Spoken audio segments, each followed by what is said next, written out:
A Scientific American article said, vote for Kamala Harris to support science, health, and the environment. Kamala Harris has plans to improve health, boost the economy, and mitigate climate change. Donald Trump has threats and a dangerous record.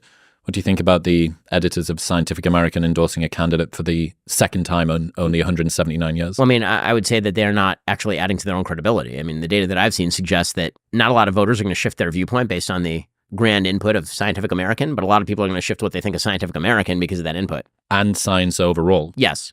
The politicization of science has been one of the worst developments of my adult lifetime. The attempt to turn science into a tool on behalf of certain political interests has been truly bad. And here's where I'll give a couple examples, right? Because I don't want to just throw a big allegation out there. The attempt to say trans medicine is medicine. That there are vast studies suggesting that transgender surgery is going to alleviate mental health conditions among wide spectrums of the population, a proposition supported by virtually no data, and that it should be applied to minors. Like that is a political move. The attempt to suggest during COVID that Black Lives Matter, if you went out and rioted for Black Lives Matter, that you could be out there. Like there were full-on public health statements that you being in a giant crowd in the middle of the street for George Floyd, apparently it was a woke virus, didn't affect you. But if you went to the grocery store, obviously you had to gear up like you were walking into, post-nuclear Fukushima, that sort of stuff. The politicization of science in those sorts of directions has been horrifying. And what it's done is it's undermined everything scientific. So again, everything being reactionary, the reaction isn't, wow, that's crazy that they would say that. But you know what?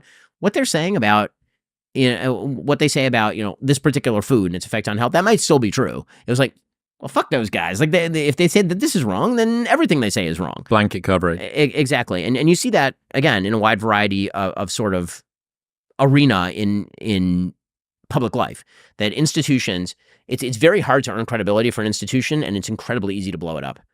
It really is. Like all it takes is a couple of giant cracks in the dam that holds back the public skepticism, and bam, it's gone. The study that you were referring to, in 2020, Nature endorsed Joe Biden in the U.S. presidential election. A survey found that viewing the endorsement did not change people's views of the candidates, but caused some to lose confidence in Nature and in U.S. scientists generally. And that was published in Nature. Right. Right. And then they did it again. And Scientific American did it again. It's like, what are you doing? What are you doing? And that temptation, the word for it that I like to use, it's not my word. It's just a great word that I wish would drop into common usage, is ultra-crepidarianism, which is speaking well outside your purview of expertise. Right. So I'm not a nuclear physicist, and so everything I say about nuclear physics should be taken with a giant iceberg chunk of salt. And whenever the editors of Scientific American decide to speak about politics, that is like case in point of ultra-crepidarianism, them speaking well outside their view, their purview. Well, you've got on one end Taylor Swift and on the other end Scientific American. Is this the period now of the election where all of the armaments are going to be sort of rallied in an attempt to try and push for whichever candidate the side wants? It's going to be insane. The next 50 days are going to be totally out there. I mean, I can't even, like 70 days ago, we had a different nominee.